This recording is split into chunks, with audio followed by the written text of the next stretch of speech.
All right, so positive things have been happening. Although we struck out on Milton Williams, he did sign with the Patriots. You know, it is what it is. We did make some good moves. Monty Ossenfort, it's nice to know you are alive. He just signed Josh Sweat, if you guys did not see it. Huge move. I wanted Milton Williams and Josh Sweat personally. I wanted them to come as a pair, but I guess we have edge help. He is automatically the team's best edge rusher as it stands. Way better than Zaven Collins, way better than Baron Browning. We are in a way better position. This is a good signing. We didn't really overpay either. Milton Williams got $26 million. I understand if you didn't want to pay that. My range was 23 to 26. 26 was my high-end maximum that I would have paid him. That's what he got. I understand if you don't want to pay him that. It is what it is. Milton Williams is not a Cardinal. We got to move on from that. And we got to move forward with what we got because things are trending in a positive direction. We are actually signing players, and this is a top free agent right here. So this is not a move to be overlooked. We just signed Josh Sweat to a 4-year deal worth $76.4 million, including $41 million guaranteed. That is a pretty solid contract. I'm not going to lie. I thought it was going to be a lot worse, but it's not. So this is a really good deal by Monty Ossenfort. It's about $19 million. You'll take that. It's kind of hard to gauge these Philly guys, but Jonathan Gannon was heavy in on Milton Williams. I wanted him so freaking bad. Obviously, they probably had a number that they were willing to pay. It wasn't $26 million, so they ended up getting Josh Sweat. We probably were in the market for both of these guys, not going to lie. We probably wanted to bring them both here. Couldn't strike that deal with Milton Williams. If we could have got him at 23, I'm sure they would have pulled the trigger there, and we probably still would have signed Josh Sweat, and the Cardinals free agency would have been perfect. It would have been a masterclass. But that's not the position we're in, but we landed one of the two guys. Let's hope it doesn't stop. Hopefully we can actually get some more talent in here. We did make some other moves. We'll talk about that in just a second, but let's stay with Josh Sweat for a minute. Not only does this rekindle him and Jonathan Gannon, but this guy is a Super Bowl winner. He's been to the Super Bowl twice. He knows what it takes to win. He is going to bring a winning culture, a winning mentality to this team. Him and Jonathan Gannon reunite. Nick Rallis finally has a weapon on the edge, and this is such a good move. I wasn't insanely high on Josh Sweat before the season, before free agency started, but now I'm fully locked in. Even before this, I was locked in. I wanted both of them, but we got one. So I'm taking my strides when I can. As you guys see right here, he had 8 sacks in 2024 in the regular season, 3 in the playoffs, totaling 11, 2 in the Super Bowl. Him and Milton Williams went crazy. PFF grade, 71.5, pass rush grade, 38 out of 211. That is fantastic. And his overall grade,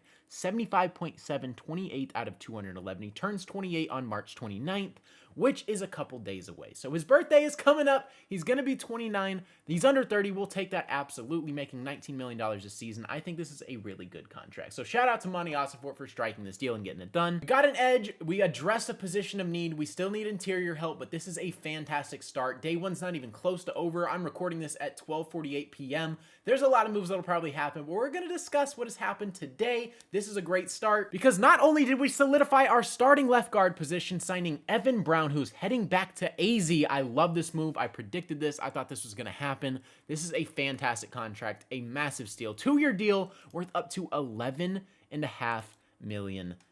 I love this because Evan Brown is 28 years old, started all 17 games last year, so he doesn't miss games. And on top of that, PFF had him at a pass block grade of 73.5.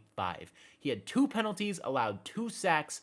That is pretty dang good. Monty Ossenfort, you struck gold. Then they also brought in Kelvin Beachum, who played better than Jonah Williams. If Kelvin Beachum were to start at right tackle, I don't think I would be opposed. We need a better direction. If we can go ahead and get somebody like Josh Simmons, I think we got to do that. But Kelvin Beachum on a 1-year deal to be a backup, to be a starter, whatever it is a great move. That is a locker room leader, one of the best guys to have in the league. In terms of veteran leadership, we'll take that. Bring him back on a 1-year contract. He is pretty old, but he played really well. When Jonah Williams came back, like I said, our season collapsed. So if we cut him, we can get $10 million post June 1st. Jonah Williams, bye-bye. Kelvin Beachum could potentially start. We could address it through the draft. There's a lot of moves to be made. Good moves, though. And something I didn't address yesterday was that the Cardinals brought in Baron Browning. We brought him back after trading a 6th-round draft pick last year. We agreed on a 2-year contract worth up to 19, but it's a base of 15.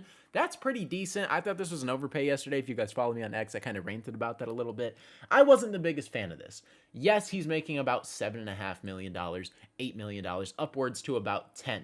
But this is a very solid move. He gets pressure on the quarterback. We all know that if you watch the tape, he's able to get to the quarterback. Since 2022, even playing in Denver, he could get to the quarterback in the limited action that he had. In Arizona, he proved the same. He's not getting a ton of sacks, but he can get pressures. Those matter. This is a decent contract, a little bit of an overpay, but at the end of the day, you brought in solid depth. If somebody were to go down, Baron Browning is one of those guys that can come in. So at the end of the day, I'm not necessarily mad at this. I'm a lot happier than I was yesterday. Looking at what we have done today, this is a pretty solid move. So Monty Ossenfort, once again, I called this an overpay, but it's pretty average. And if we want to go ahead and take a look, Baron Browning since 2022, like I said, 13.6% pressure rate, 23rd among 74 eligible rushers. That's pretty good. We know we can get to the quarterback. So once again, very solid move. We will take that. It is good depth. I don't think he's going to start for us, but once again, very solid. And the final move at the time I am currently recording this video is that the Cardinals signed Joey Blount to a 2-year deal worth $3.75 on the base plus an annual $500K Pro Bowl,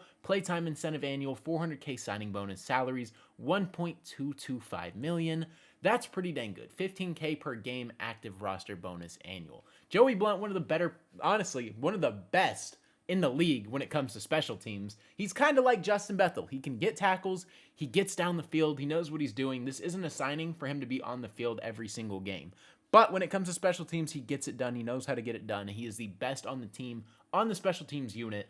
I love this. Pretty solid moves. Unfortunate we didn't strike on Milton. I can't harp on that anymore because it really doesn't matter at the end of the day. $26 million is a lot. We weren't going to pay that. So we brought in Josh Sweat. We did what we had to do, made a splash move, a great move, trending in the positive direction. I will take that absolutely. We are looking a lot better than we were already. Brought a lot of key guys back. Will Hernandez might be a name to watch. I'm sure we're probably going to bring him back. If we do, wouldn't be opposed to that whatsoever. It gives us stability. He's coming off an ACL tear, good for the culture. We would just need to address either tackle, right tackle, or wide receiver on the offensive side of the ball. We do that, we're in a good spot. But a lot of guys brought back. Kelvin Beachum, love that. Isaiah Adams might get a lot of ticket right guard. We don't know what's going to happen with, what's his face? Will Hernandez, we don't know what's going to happen there. Isaiah Adams might slot in at right guard. And then obviously Evan Brown being back is huge for this football team. I love that move. That is super underrated.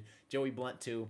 I love it. Like, Arizona's hitting pretty decent on free agency right now. Weren't willing to go up on $26 million. But as of now, I really can't complain. I was very salty. I didn't know if we were going to get Josh Sweat, but we did. We landed it. That is huge. If you guys are new to the channel, also, that is going to wrap up today's video. Consider hitting that subscribe button. I post Arizona Cardinals and NFL-related content. So if you're a fan of either of those, this is the perfect channel for you. Also, drop the comments down below. Grade the Cardinals free agency so far. It is not over, but based on the players in this video, give it a grade A through F. Let me know your favorite player we signed, and also let me know some of the players still out there in free agency that you guys want the Cardinals to go out and sign. Dre Greenlaw is probably #1 for me. We need help at inside linebacker. We do that. This defense transforms. We need help at defensive tackle as well. A lot of moves that need to be made. But with that being said, that is going to wrap up today's video. Hopefully you guys did enjoy. It's been your boy Mythic. Peace out.